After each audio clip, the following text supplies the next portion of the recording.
Hey, what's going on, guys? Face here, back with another Fortnite Battle Royale video. In today's video, we'll be taking you guys through a how to win Fortnite Battle Royale video. Basically, in these videos, I drop pro tips and commentary with an additional just walkthrough playstyle through each and every engagement where we focus on a focus point. The focus point for today's video is, of course, being aggressive in Fortnite. How to play aggressive, how not to choke in your final endgame engagements, and of course, how to get high kill games while of course enjoying your Fortnite experience. So here, of course, jumping a little bit early off the battle bus, you want to be the first one to touch down and pick up any weapons possible. And that's exactly what happens here. Being the first person to land at this apartment complex here, notice that there are still 2 people in the air before I even touch down, chasing down the first player that seemed to be the most experienced because he was touching down first. And he also obviously didn't just give up. Some people literally just stop moving. You'll kind of see it actually in this situation here. Chasing down his opponent as he gets upstairs, he realizes he's pretty much done and he stops moving. Trolling around here, I was kind of in a good mood. It was only my second game of the day. I figured I'd give him a weapon and let him get out of here, and I'll just continue to farm the apartment and do my thing. He decides to crawl back downstairs, so I figured, hey man, you gotta go now. There's no way I'm gonna let you stay alive. You're not gonna follow me around. I try to give you an opportunity because, you know, why not? Nice guy, MDF, but no. After that, I go ahead and take care of him, and now it's time to get into the action here. So let's talk about setting up in your early game after you've already cleared your area. If you are going to be the aggressor in Fortnite, you of course do want armor before you initiate on fights. You want to be comfortable with your loot situation as well, so be sure to farm up the insides of your apartments, especially if you're in somewhere like Tilted Towers. The resources here are extremely limited. You know for a fact you're not going to find much outside. There's no, trees to farm here, so make sure you are beating up the insides of these apartment complexes. Now moving outside, peeking through the window, you saw I picked up a kill already, and I am of course aware that this guy was in combat. There's players shooting at me from a distance, so you want to make sure you have your loadout in mind here. I was gonna go with the pump tack and then just keep the RPG. Instead, I decided to run the double heals and just go with a more traditional loadout of the tactical shotgun with the normal AR. I'm pretty good with the tactical shotgun in Fortnite. Lately, I've been forcing myself to become really used to running the double, right? The double shotgun meta, which of course has been a thing for a while, but I never really, magnetized towards it. Now I'm running it more and more. If you ever do find yourself with armor early on in the game, really try your best to try and use it. I can't tell you guys how much it saves you, just taking the extra time to kind of just step back and really pop those armor. Now, of course, I did see a player around here. He was jetpacking around. He was kind of in the area. I figured he was behind that wall, so you seen I sent an RPG. And instead of just going out and looking for him, I'm going to go ahead and pick up some resources around the outer edges here. This is me being a little bit more conservative. Of course, I'm still in action. I'm here, ready to fight, but you want to play it smart. This is taken straight out of the live stream of my second game of the day. And even though I'm not even necessarily super warmed up, I still know how to play Fortnite, right? I know when to push. I know when not to push. I know how to put myself in favorable situations. Being in the middle of all the chaos there, putting myself outside of being in the center, I'm of course playing the situation properly. I don't have a lot of resources, so I'm trying my best to farm up some resources so that way if someone comes towards me, I can defend myself properly and I can feel comfortable taking on any battle. Now, after getting a couple of additional resources, whatever I can scavenge, pretty much these trees in front of me are my next target and priority, I then go in for the rest of the action. Of course, sound cues in Fortnite are going to be extremely important. If you find players, you want to target them. The reason I target the player on the right here is because I felt like the John Wick was a little bit more experienced. I already saw him kill a player in the middle of the main street, so I figured, hey, let's take care of him first, take him out of the picture, and then take care of the additional player that came in. Of course, having an RPG in the early game is super deadly and efficient, so I really have no fear pulling that thing out, disrupting this guy's build fights, and just hopping up into his face. Now that a lot more players are becoming better builders in Fortnite, you really have to step on your offense. Don't be afraid to get in an opponent's face, especially if he's in the middle of blueprinting and trying to use a ramp or something like that. Like right there, I pretty much disrupted his entire plan because he probably thought I was just going to hold my ground while he tried and get the high ground. Instead, I was really like, no, forget that. I'm going to go ahead and land right on you while you are still in your build situation and your blueprints are out. Now, of course, I do hear shots above the mountain. This player never expects me to loop around the bottom here, but this is another very aggressive push. If you are pushing up to a player, not every time you have to use ramp wall or double ramp. Notice here that I do take a pop shot. I go up with a single ramp. I do not ramp wall here or anything like that. And I elevate myself by using the flat wall, followed by a floor, followed by a ramp. This allows me to get back up to the high ground really quickly and not put me at one of those weird angles where my opponent's able to just see my face. I actually stopped the push flat, went straight up, and then I got myself to a next level that I needed to be at. It's those little changes that's going to make you a better Fortnite player. Of course, learning how to aim your RPG, like right here, it's a pretty basic stuff. You guys know about this, or you should know about this. For those of you guys that are here, I'm assuming you're a little bit more experienced, right? I aim the RPG inside of the guy's base so I can land and hit him on the platform. And then, of course, I use the launch pad to initiate here, because when you are in aggro mode, you want to use your launch pad usually, or you're usually using your launch pads in an offensive manner. So this is an offensive launch pad. I'm pushing into the action here. I'm still getting shot at by another opponent, but I'm not nervous at all. Setting a trap here on top of the loot, I'm feeling pretty good. What I'm going to do instead is I'm actually going to set up a little bit of defense. After I'm done armoring here, I want to pick up some additional resources before I get into another PvP battle. So recapping everything that's going on, we've already got ourselves 8 kills in Tilted Towers.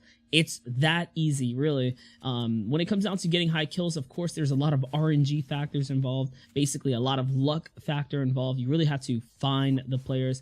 Then, of course, you have to secure the kill before other players do, or before other players interfere with your battle.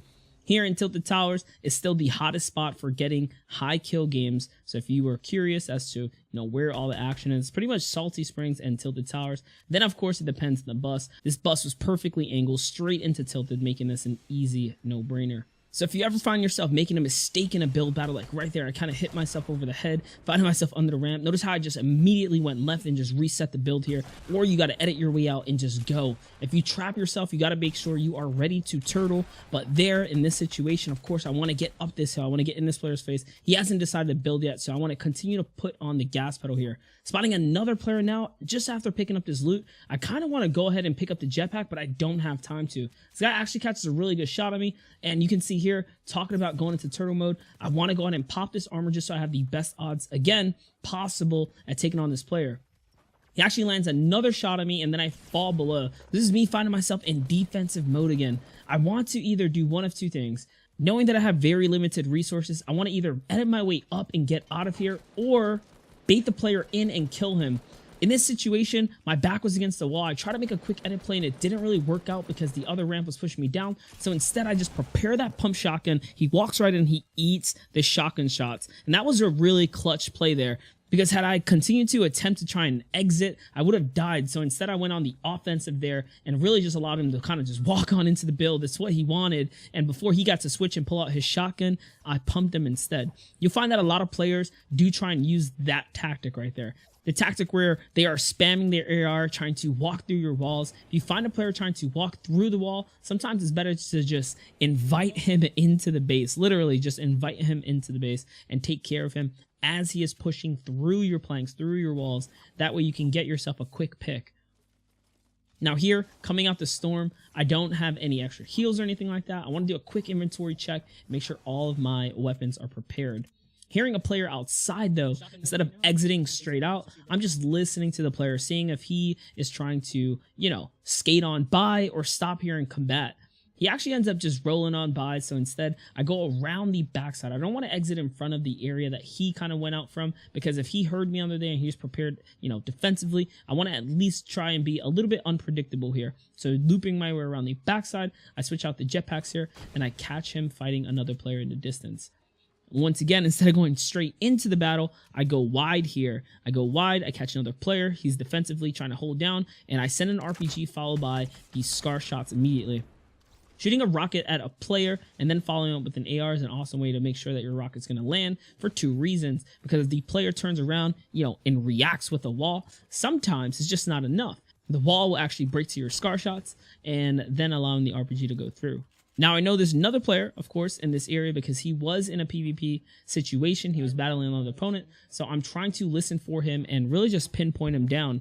Not hearing anyone, though. I'm just maneuvering my way through the building. That way I can safely get to high ground without wasting any additional resources. And, of course, remain a little bit unpredictable here. Most players would just run through the street and kind of get to the safe zone. Instead, I play it differently. I go all the way up to the roof so that way I can get nice visuals of the entire area. And now I'm scouting around. This guy was extremely passive. You can see here that I just don't see anyone. I don't hear any footsteps. I don't, have any incoming fire. So I'm super confused. I'm wondering whether or not he's inside the building maybe. So you can see that I'm going, kind of up and down and just scouting my way around. Changing up my inventory here, this is actually going to be my final end game loadout pretty much. I decided to go with this loadout here because the jetpack is just too OP in the game. I know you guys are going to ask me about the jetpack, and I must say, dudes, the jetpack is really good. When it comes down to Fortnite, the jetpack is just actually too good. You can see here, using the jetpack, just skate all the way across. I was able to canvas the entire sky with only 1 or 2 pulses, really just confusing my enemy. He was expecting me to kind of run out or walk by, but instead just jetpacking across allows me to position myself in the most dominant situation. Tagging this player a few times here, he goes back into retreat mode because he doesn't want to get caught in a storm. I can play as high ground as I want because I have a jetpack to brace myself before I land down. Using a jetpack for me, I never really hold down the pulses, not too much at least, not like I'm doing here where I'm farming. I don't really hold that pulse down. I use it as more or less a safety net from taking fall damage. So I'll build really high, really risky, really weak, janky forts and just use the jetpack to go ahead and save myself. So that's why I hope that, maybe eventually it'll get nerfed because it's really good. It actually can do a little too much for what it's worth. So now let's talk about rotations. That entire early game was straight up tilted towers. I found 12 kills at tilted. That is crazy. Rotating out to tilted, if you want to get kills, it's usually 1 of 2 rotations. You saw early on that I pushed the Loot Lake Mountain. Basically, that mountain just outside of Tilted is always going to have players. It's a very popular area for people to kind of rotate into Tilted and try and see what's going on. And, of course, get themselves killed for being a little too nosy. Then, of course, pushing back across the river. If the circle, of course, depending on the circle back towards Salty, like right here, you're always going to find players here. These are very popular areas for PvP. It's just one of those things that once you get used to where these fights kind of break out, it's never going to change, not unless the map changes drastically, which, by the way, the map obviously has changed recently, right? The whole Dusty Divot thing and, the hype around Dusty Divot is dead, but this entire area here is still a major point of interest. This is a major rotation zone. It's the middle of the map. You can always expect people to be around here. So when you are fighting here, you really have to expect players to be around you. Notice here, just like these two guys were having a nice peaceful fight, a 1v1, but there is another player from the right-hand side harassing him as well. So now he finds himself in the middle of all of this PvP. And this is what I'm talking about. These areas are never safe. What I do here is I set up some ramps to block some of my incoming fire. Then I prepare to go ahead and push the loot here. I do, of course, want to make sure my inventory stuff is ready before I jump into the loot pile, only because the opponent did have eyes on this situation here, right? He was able to see straight into this fort. He was shooting at the player here. So we can definitely expect players to fire at us as we exit. Lucky for us, as we were pushing back across the field, though, the player that was here decided to prioritize the storm, and he actually runs away. We're going to come across him in just a bit, but you can see that I'm pre-ramping some of the walls here to see if any shots come at me. When nothing comes at me, I just decide to bunny hop across the field, jumping because it's a little bit harder to snipe a player that is jumping and moving around, especially if he's jumping left and right and forwards. It's really hard to snipe these kinds of players, and for that reason is the reason why most players jump across open fields. You'll see it happen pretty often. Now, again, this is prioritizing my target. I noticed that the player down here was not very good, so instead I sent an RPG up at the top player in the base. And then I hit fire while pretty much sprinting full speed at the player below me. Because 1, I know I'm going to land some shots, but 2, I don't want to slow my character down. I don't want to be an easy snipe for the player in the base. It actually works out. This guy was trying to snipe at me. You can see that as I was pushing across, I sent RPGs, but just because an RPG is coming, he has plenty of time before the RPG impacts, and then plenty of time to counterfire. It's how you stop RPG players, especially at long range. So using the RPGs just as a distracting point here, that was the play. Finding myself stuck again, I decide to go ahead and disengage because there was just a player sending rockets at us from a distance again. We just couldn't get a break in any of these fights. That right there actually almost killed me. I was kind of shocked that the RPG didn't splash damage me there, but this player also disengages too. And you can see using that jetpack to catch that high ground is just too OP. The jetpack is so good in these kind of situations. You can just hover over your opponents and really not have much to worry about. But you have to remember that you can't use the jetpack to skyrocket into the air because it will run out of fuel. So as long as you keep that in the back of your mind, you should be good. We are now at 15 kills. There are only 2 opponents left. And this has pretty much been a fantastic high kill game. I've rotated properly straight out of tilted towers, found the action that I needed. I find players all over the map right now just engaging and looking for action. This is actually not even a blitz game. You can tell that this is a normal solo game. That player tries to go off in the distance and land himself on the mountain. I'm going to send a couple RPGs to keep him nervous, and then I'm going to push straight across the mountain. Now, I could, of course, rotate or ramp up straight into this player's face, but that would just be a bad idea. If there's a player above you sending fire at you, you want to use those floorboards and rooftops followed by a couple of walls just to give you a little bit of stability and then run across.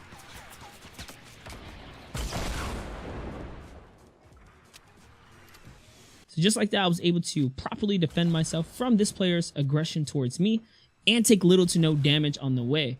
Now, again, this is what I was talking about. Instead of ramp rushing straight into his face, notice how I'm playing the side of the mountain here.